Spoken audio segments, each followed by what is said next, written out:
Di suatu musim dingin yang paling buruk, banyak hewan tidak dapat bertahan. Satu persatu berjatuhan mati. Sekelompok landak segera menyadari ancaman iklim yang ganas itu. Mereka memutuskan untuk membentuk kawanan, tetap tinggal bersama agar bisa saling menghangatkan. Ternyata itu merupakan cara yang ampuh untuk membuat mereka masing-masing bisa bertahan. Namun sebagai konsekuensinya, bulu-bulu berduri di badan landak menimbulkan rasa sakit, bahkan saling melukai teman-teman yang terdekat. Akibatnya, karena takut sakit dan tidak mau terluka, banyak di antara kawanan landak itu pergi memisahkan diri. Namun, yang terjadi berikutnya ialah satu demi satu dari kawanan landak bergelimpangan karena ganasnya musim dingin itu.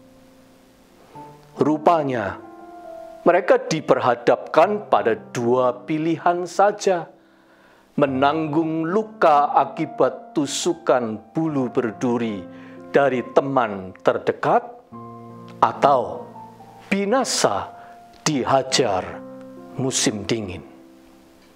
Syukurlah, akhirnya dengan bijaksana mereka memutuskan untuk kembali membentuk kesatuan kawanan agar bisa saling menghangatkan. Mereka belajar untuk menyesuaikan diri dengan rasa sakit akibat bersentuhan dekat. Namun dengan demikian, mereka mampu bertahan dalam kebersamaan itu. Salah satu tantangan besar dalam kehidupan adalah menerima kelemahan orang-orang terdekat dalam hidup kita. Ibarat duri-duri, kelemahan-kelemahan itu menyakiti dan melukai kita. Semakin berdekatan kita, semakin besar kemungkinan untuk saling menusuk, melukai, dan menyakiti. Di masa pandemi ini, keadaan memaksa banyak keluarga makin kerap berkumpul di rumah akibat keharusan tinggal di rumah, bekerja di rumah, beribadah di rumah, dan sekolah atau kuliah online juga dari rumah. Akibat sampingannya, anggota-anggota keluarga justru lebih sering bentrok. Hal-hal kecil tiba-tiba terlihat besar dan jadi masalah besar.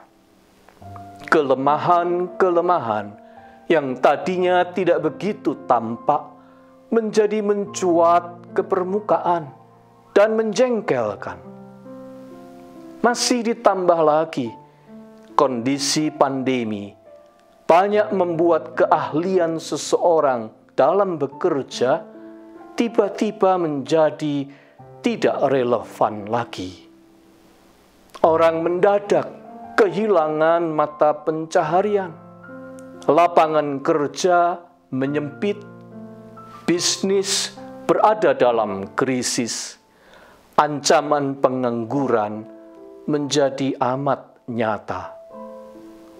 Tak semua orang bisa beralih profesi dengan segera atau lincah menemukan peluang baru atau menyesuaikan diri dengan tuntutan kemajuan teknologi dengan mudah. Dengan kata lain, kelemahannya menjadi terekspos. Suami kesulitan mencari sumber penghidupan. Istri harus menopang secara ekonomis. Sementara itu, anak-anak yang bersekolah di rumah membutuhkan perhatian, pendampingan, dan bantuan berlipat kali banyaknya. Tidak semua orang tua sanggup menanggungnya. Tidak semuanya berbakat dan memiliki kesabaran cukup untuk menjadi orang tua sekaligus guru. Sejujurnya, ketegangan-ketegangan domestik seperti ini menggoda orang untuk berhalusinasi dan mencari celah pelarian diri kepada tindakan-tindakan negatif yang justru menimbulkan problema baru lagi.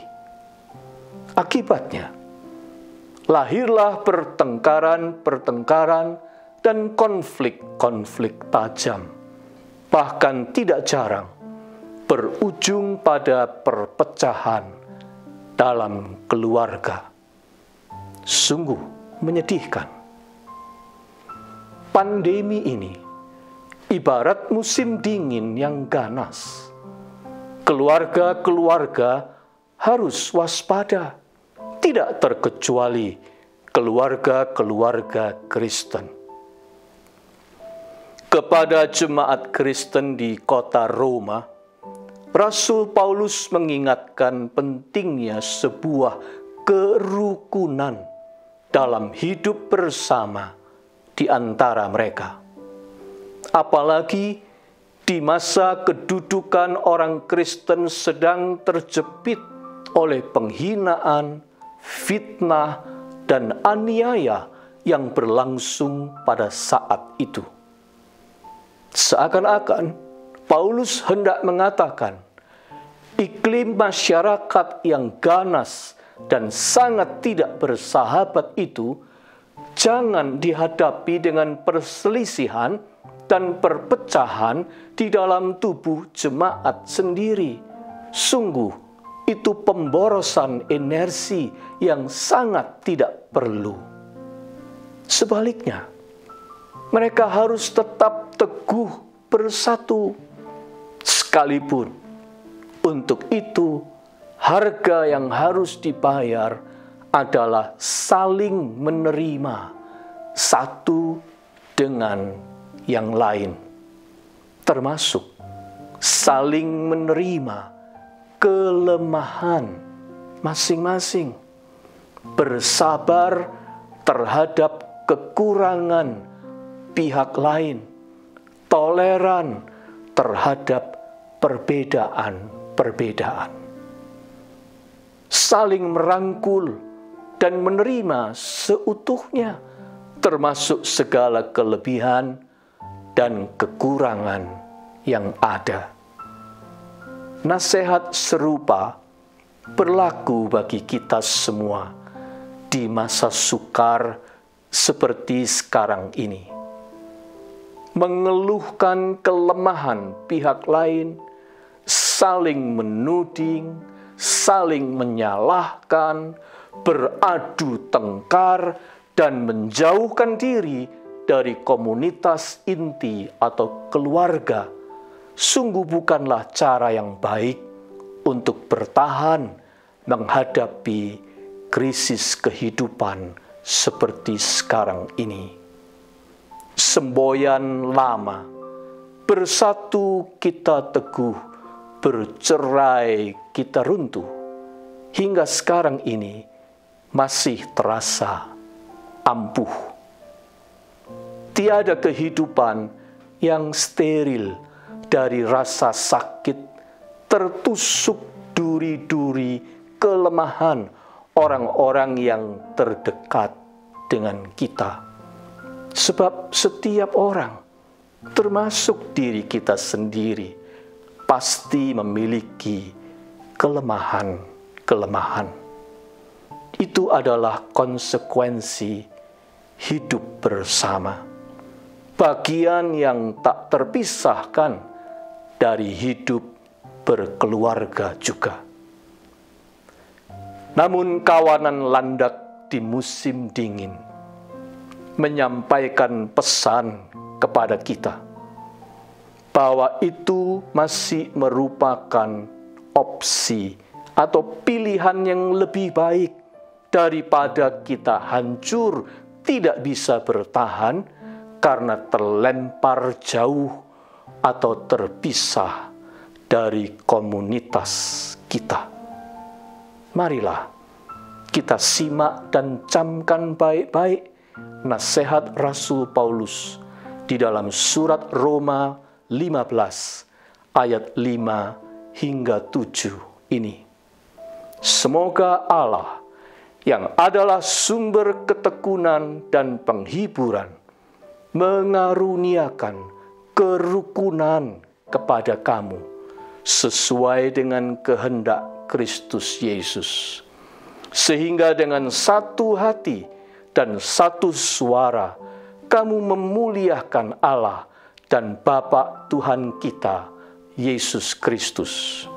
Sebab itu terimalah satu akan yang lain, sama seperti Kristus juga telah menerima kita untuk kemuliaan Allah. Tuhan yang menerima dan mengasihi kami apa adanya, bimbinglah kami untuk dapat saling menerima dalam hidup bersama, di mana tak seorang pun kedapatan sempurna. Karuniai kami kerukunan sebagai perisai dan senjata kala prahara tiba. Terpujilah Dikau Tuhan selama-lamanya. Amin.